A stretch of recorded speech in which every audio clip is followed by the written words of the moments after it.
3. In this lecture I shall deal with the production of lyrics, blank verse. And, if I am allowed, hymns, ancient and modern. First we will write a humorous lyric for the stage, bearing in mind, of course, the peculiar foibles, idiosyncrasies and whims of Mr. Elf. Bubble, who will sing it, we hope. Mr. Bubble's principal source of fun is the personal appearance of his fellow citizens.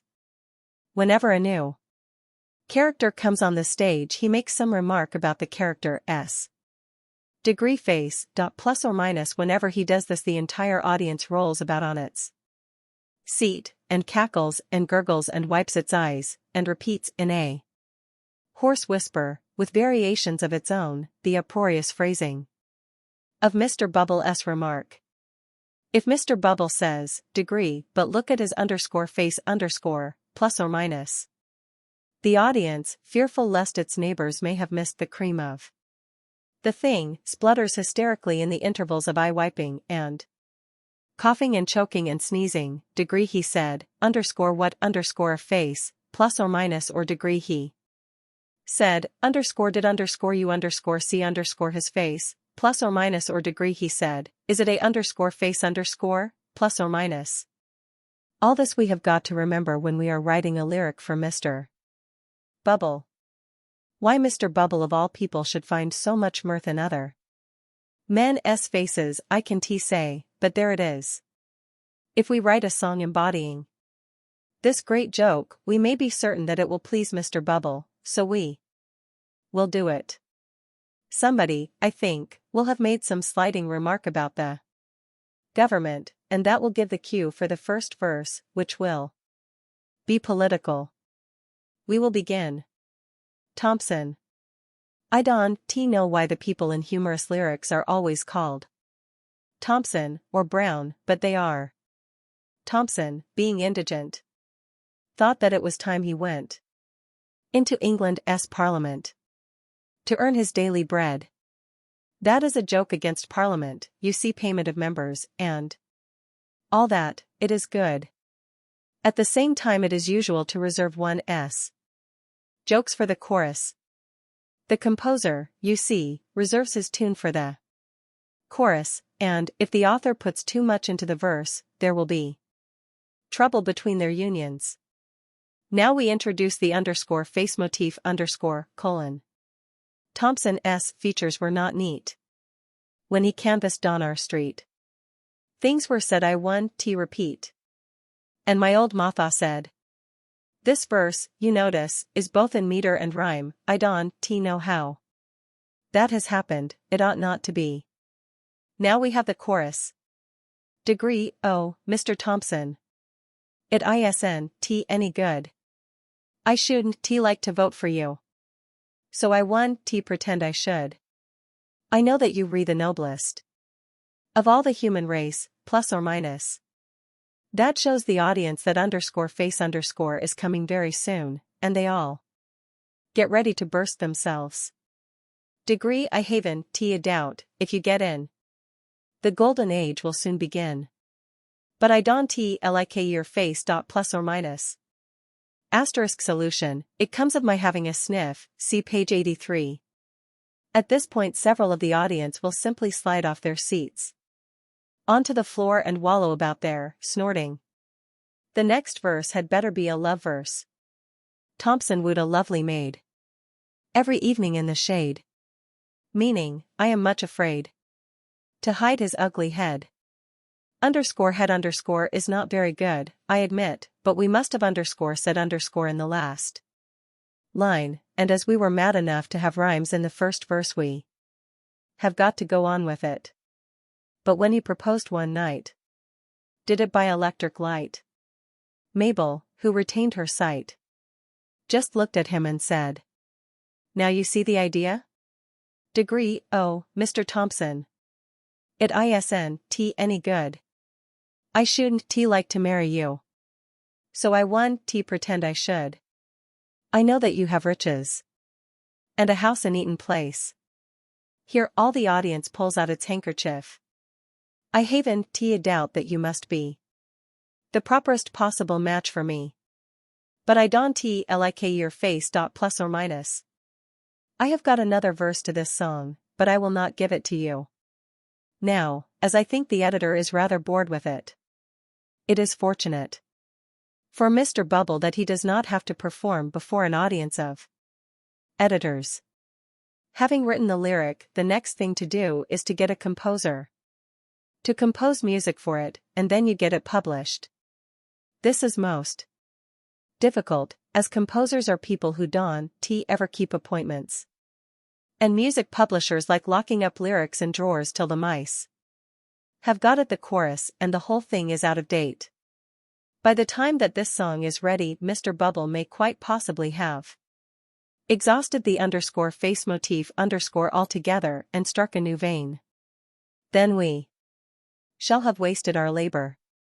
In that case, we will arrange to have it buried in somebody's grave, Mr. Bubble's for choice, and in AD 2000. It will be dug up by antiquaries and deciphered. Even a lyric like this may become an old manuscript in time. I ought to add that I myself have composed the music for this lyric, but I really cannot undertake to explain composing as well as poetry. The serious lyric or Queen's Hall ballad is a much easier affair. But I must first warn the student that there are some peculiar customs attaching to this traffic which may at first sight appear discouraging. When you have written a good lyric and induced someone to compose a tune for it, your first thought will be, I will get Mr. Throstle to sing this, and he will pay me a small fee or royalty per performance, plus or minus. And this indeed would be a good arrangement to make. The only objection is that Mr. Throstle, so far from paying any money to the student, will expect to be paid about £50 by the student for singing his lyric. I do not know the origin of this quaint old custom, but the student had better not borrow any money on the security of his first lyric. For a serious or Queen's Hall lyric, all that is necessary is to think of some natural objects like the sun, the birds, the flowers, or the trees, mention them briefly in the first verse and then in the second verse draw a sort of analogy or comparison between the natural object and something to do with love. The verses can be extremely short, since in this class of music the composer is allowed to spread himself indefinitely and can eke out the tiniest words. Here is a perfect lyric I have written. It is called, quite simply, _evening _: sunshine in the forest, blossom on the tree, and all the brave birds singing for you and me, kisses in the sunshine, laughter in the dew, and all the brave world singing for me and you. I see now that the dew has got into the second verse, so it had better be called quite simply, the dawn, plus or minus. You notice the artistic parallelism of this lyric, I mean, the brave birds singing plus or minus in one verse and the brave world singing plus or minus in the next. That is a tip I got from Hebrew poetry, especially the Psalms. One day telleth another, and one night certifieth another, plus or minus, and so on. It is a useful trick to remember, and is employed freely by many modern writers. The author of the King's Regulations, plus or minus for example, who in Regulation 1680 has the fine line, disembarkations are carried out in a similar manner to embarkations. Plus or minus. That goes well to the chant in C major, by Mr. P. Humphreys. But I am wandering. It is becoming clear to me now that I shall not have time to do blank verse or hymns, ancient and modern, in this lecture, after all, so I will give you a rough outline of that special kind of lyric, the topical song. All that is required for this class of work is a good refrain or central idea. When you have got that, you see how many topics you can tack onto it. But if you can tack on Mr. Winston Churchill, you need not bother about the others. Our central idea will be degree rations, plus or minus, and the song will be called degree heaps. And heaps, plus or minus. Now Jimmy Brown Always begin like that. Now Jimmy Brown. He went to town. But all the people said. Degree we re-rationed in our jam, you know. Likewise our cheese and bread. But we lot of politicians. And ministers galore. We got enough of them and, gee. We don't want any more. Plus or minus. Underscore chorus underscore. We had heaps and heaps and heaps of Mr. Smiley. Loud cheers. We had heaps and heaps and heaps of our MP. Significant chuckles. At political carouses. We had heaps of paper houses. But though we wait, no houses do we see. Bitter. Laughter. The khaki boys were good enough for fighting. But now we hear the khaki code is barred. If they ration us in Mr. Winston Churchill. Why, anyone may have my ration card. Uproar. All you have to do now is to work in some more topics. I don't think I shall do any more now. The truth is, that verse has rather taken it out of me. I feel all barren. The Book of Jonah. Underscore as almost any modern Irishman would have written it underscore. Underscore the circumlocution of the play there is no action takes place I don't know where and I can think when. But the scene is the corner of the village square. Mrs. Jonah is discovered sitting in front of her house, knitting, washing socks, or perhaps just thinking. In the distance can be seen the figure of a male statue, very new, with a long inscription on the pedestal. Timothy James O'Leary walks by, gazing at the statue underscore T.J. underscore good day to you, Bridget Ellen Joner. And it many the day since I was seeing you. Underscore with a jerk of his head underscore, and isnt at the fine statue you have on himself there? Underscore Mrs. J. underscore it is so. Though, indeed, it is like no husband I ever had or ever will have, I am hoping. Underscore T.J. underscore it is not and why would it be? Who wants likenesses in a statue? When they have all that writing and printing below, to tell who it is. Above, underscore piously underscore, degree Michael Flanagan Joner, that gave his life for his fellow travelers, plus or minus? Underscore Mrs. J. underscore I, it was the only time he ever gave anything away in his life, to my knowing, unless it would be them sermons and prophecies that he would be handing to the folk in the public street, and none wanting them any more than the cows in the bog. Underscore TJ underscore it was a queer thing entirely. Have you heard any more now? What was the way of it, for I am not understanding how it was at all. Underscore Mrs. J underscore it was the sailors of the ship that did be saying they would sail the ship no longer when they found that himself was in the post office, and him traveling for the government. And there was a great storm and the ship was tossing the way you would know was she a ship at all, or a cork that a boy throws in the water out of a bottle. And the sailors said it was the English government and why would it not be, and they cried out against himself and said it was having the ship sunk on them he would be, and he rose up out of his bed and degree is it sinking the ship I would be, plus or minus he said, and he threw himself over the side into the water and that was the way of it. Underscore TJ underscore reflectively underscore. And him with the rheumatics God rest his soul. And have you any pension taken from the government? Underscore Mrs. J underscore I have so. And it's worth more to me he is now he is dead than ever he was when he was alive with all his praying and preaching and prophesying. Underscore TJ underscore maybe it's thinking of marrying again you might be? Underscore Mrs. J underscore and how would I be marrying again, Timothy James, and I a lone widow woman with no money to pay for the roof over my head let alone weddings? Underscore TJ underscore and why would you not be? Sure, you have the pension for himself, and what better use can a woman find for a pension that is for her man that is dead than to get another that is alive and well? Underscore Mrs. J. Underscore will you tell me now where I would find a husband that would be the equal of a man who gave his life for his fellow travelers and him with the rheumatics? Underscore TJ underscore sure, it's the grand position you have entirely now, and every man and woman in the whole countryside scheming and scraping to give a few pennies to the collection for the statue, and the Lord Lieutenant himself coming down for the unveiling, and it's difficult it would be to find a man that was fine enough to marry you at all but. Underscore looking round underscore, Don T I know the very man for you?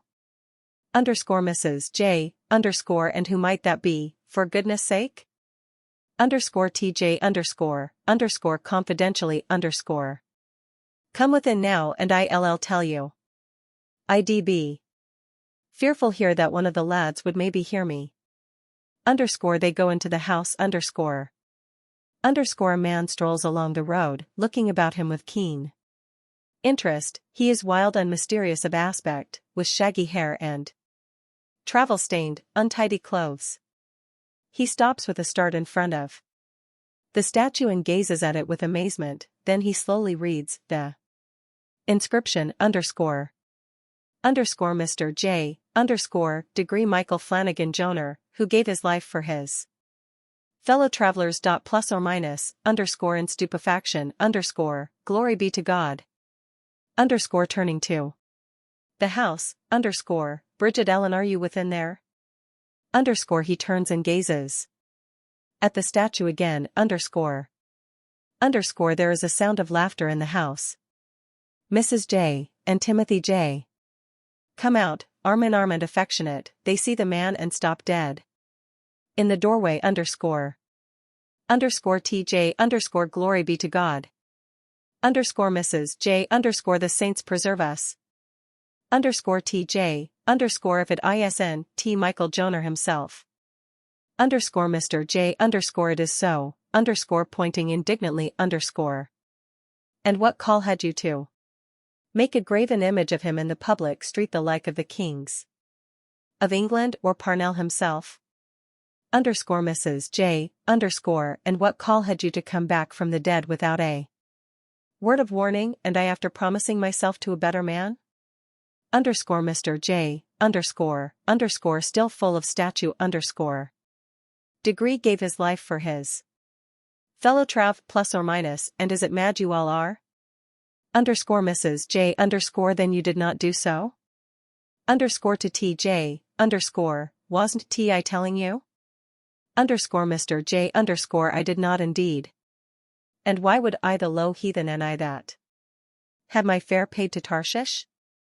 Underscore Mrs. J. Underscore and underscore TJ, raise their eyebrows at this suspicious utterance underscore. Underscore Mrs. TJ underscore Tarshish. Sure it's drunk he is. Then how came you leaping into the water like a young dog or a boy that does be diving in the hot weather, and you with underscore Mr. J. Underscore it was not leaping I was nor diving neither, but it's thrown and I was by a lot of heathen sailors, because I was after prophesying the wrath of the Lord upon them. Underscore Mrs. J. Underscore didn't T I tell you now that no good would come of the prophesying, and you that was brought up a decent lad by your own father in Kilbay? Underscore TJ, underscore and what happened to you when you were thrown in at all? Underscore Mr. J. Underscore sure, I was swallowed by a great whale, and the Lord said to the whale. Underscore TJ underscore Holy Mother. It's mad he is and not drunk at all. Underscore Mr. J. Underscore it is not mad I am nor drunk either. Wasn't T I 3 days and 3 nights in the belly of the whale, and the sea roaring without. The same as a man would lie in his warm bed and it raining. Underscore Mrs. J. Underscore 3 days and 3 nights, and ISNT at 9 months since you leapt out of the ship? Will you tell me now where you have been in the meanwhile and what you were doing at all? Underscore Mr. J. Underscore sure, the Lord spoke to the whale, and the whale threw me up on the dry land. underscore Mrs. J, underscore suspicious soul underscore. And where would that be now? Underscore Mr. J underscore sure I don't know now. Underscore Mrs. J, underscore I should think not indeed. Underscore Mr. J underscore, but it was a small little island and devil a ship came there. At all to take me away. Underscore Mrs. J, underscore to TJ, lifting her hands underscore. Did you ever hear the like of that? And were there any fine young ladies or mermaids maybe on that same small little island? Underscore Mr. J underscore there were not then nor statues either. Underscore TJ underscore humoring him underscore. And what might you be doing while you were in the belly of the whale, Michael Flanagan? Underscore Mr. J underscore and why wouldn't I be prophesying and praying unto the Lord? The way he would calm the whale, and it roaring and leaping in the sea. Like a trout that has the hook swallowed, and it tickling. Underscore Mrs. J, underscore it s well you might be praying unto the Lord, Michael Flanagan, for it s a queer thing entirely if a lone widow woman can no more be left in peace without her man coming back from the dead to frighten her out of her wits with whales and the like, the way she would be the laughing stock of the whole countryside. And it s devil. A penny will I have from the government now seeing you are alive again. And not dead at all. Underscore TJ, underscore it s a true word, Michael Flanagan, and it s queer uneasy I am. Myself that had set my heart on marrying your own wife. Underscore Mrs. J, underscore and will you tell me now what will we be after doing with the grand statue we have put up on you, Michael Flanagan, and it s myself. That has the flesh worn from my fingers with working to put a few shillings together to pay for it? Underscore Mr. J underscore infuriated underscore. Is it I that was asking for a statue at all? Underscore he regards it, underscore, but sure it is a fine thing entirely and why would it not stay where it is? Underscore Mrs. J underscore and the whole world coming here by the train to make a mock of me, the way they would be seeing the statue of the man who degree gave his life for his fellow travelers, plus or minus, and him sleeping in his own bed all the time like a common man. Underscore Mr. J underscore common, is it? Is it underscore every underscore day you have a man coming from the dead that was 3 days and 3 nights in the belly of a whale? Underscore Mrs. J underscore it is not thanks be to God. Underscore TJ underscore what ails you now, Bridget Ellen?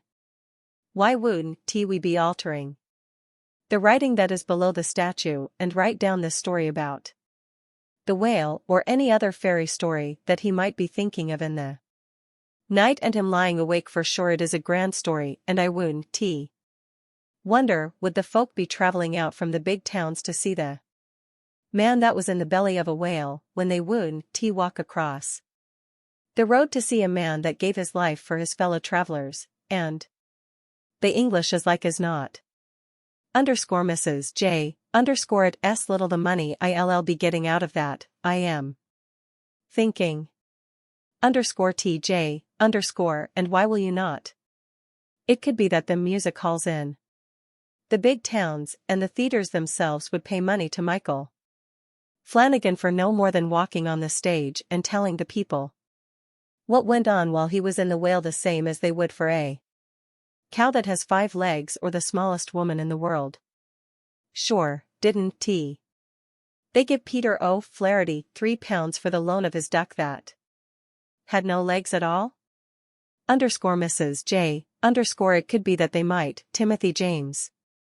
Underscore Mr. J underscore there is money in them whales, 'tis true, and they full of whalebone, the same as the fine ladies do use in Dublin for their dress. And all. And when I was smoking my tobacco pipe in the whale, the oil did be running down the inside of the creature, the way I was afeared he would take fire and the 2 of us be destroyed altogether. Underscore TJ underscore admiringly underscore. Did you ever hear the like of that? There s them at the theaters that would pay you a mint of money for that same Story, Michael Flanagan. Underscore Mr. J underscore they might so. Underscore TJ, underscore but tell me now, Michael Flanagan, is it the truth or no that? Them whales have the queer small throats on them, the way they couldn't swallow a little whiting, let alone a big man. It could be that one. Of them writing fellows would rise up in the theater and say there was no man yet was swallowed by a whale, nor will be neither, because of the queer small throat they have on them. How would it be if you were to give it out that you were swallowed by a underscore big fish underscore, the way the ignorant folk would guess it was a whale, and the people that do understand whales wouldn't be able to say you were telling a lie? Underscore Mr. J, underscore, 'tis a great head you have on you, Timothy James, and it s. Sorry, I am it was myself was in the whale and not you. Underscore TJ underscore Faith, 'tis glad I am I was never in a whale, for they do say they belong to the English king, the creatures, and God knows what may come of the like of that. Underscore Mr. J, underscore is it the King of England they are? Then, glory be to God. I'll have no more to do with them. Underscore TJ, underscore sure, and there's nothing wrong with the king's money, is there? And it's plenty of that there will be, I am thinking. I tell you. It's the grand story they'll make in the history books till the world's end of Michael Flanagan Joner that was ate by a whale. Underscore Mrs. J underscore and devil a word will they say of Bridget Ellen, his wife. That was married to a mad fellow. Underscore TJ, underscore let you not be vexing yourself now. I wouldn't wonder would one of them writing fellows be writing a book about you, or maybe a play, and it's the grand talk there will be of Joner's wife at the latter end. Underscore Mrs. J, underscore it might. Curtain. The mystery of the apple pie beds. Leaves from a holiday diary.